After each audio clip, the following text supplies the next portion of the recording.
欢迎来到舞台动力实验室，请看示范。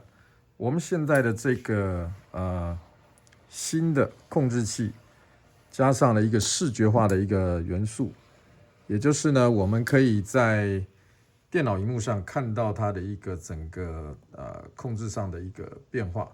好，那现在呢，我现在把这个 Arduino 的回授呢视窗稍微关掉一点，我来切换一下模式。比如说，我现在切换的是 Command 模式，就是可以从 Arduino 直接下 Command。那这个自动模式呢，就是请看示范。我们现在呢，预计来让它去一个位置，好，所以当我改变了我的位置之后呢，它就会做一个相对应的一个变化啊。比如说，我们按 Go，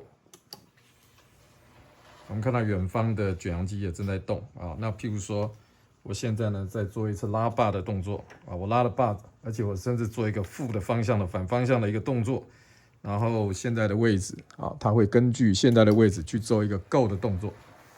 好，那这个最新的视觉化的这样的一个想法呢，是昨天决定啊要直接改用 Python 啊，就是蟒蛇这个概念去做啊，那效果也是相当的好啊，效果相当的好。那经过了一整个早上的奋斗呢，目前效果是可以的。好，那我们再切回来，我们再让它去最远的地方一次好了。我们让位置推到最远的地方，这个加速度的时间缩短一点。好，来，我们现在来准备 Go。好，那它 Go 到极点之后，如果我切换到 Jog 模式，啊，切换到 Jog 模式之后呢？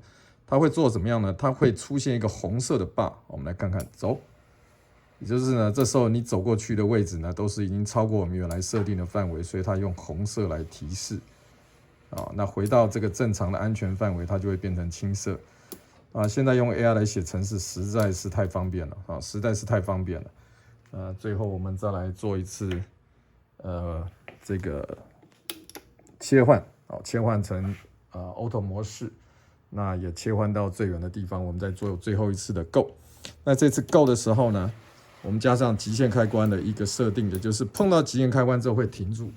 那我们还没有把这个碰到极限开关的讯息同步回来，但是呢，这个是非常简单的啊，就是以后呢用 AI 来写程式呢，真的是太方便了啊，所以我们可以将目前呢设定的4轴，其实可以放很多很多轴啊。那透过一个网路线啊，以及一个 Hub的一个串联呢，我们就可以把这样一组一组的轴啊，轴1、轴2、轴3、轴4呢，都全部的被串在一起。好，以上就是我们今天的舞台动力实验室，谢谢大家。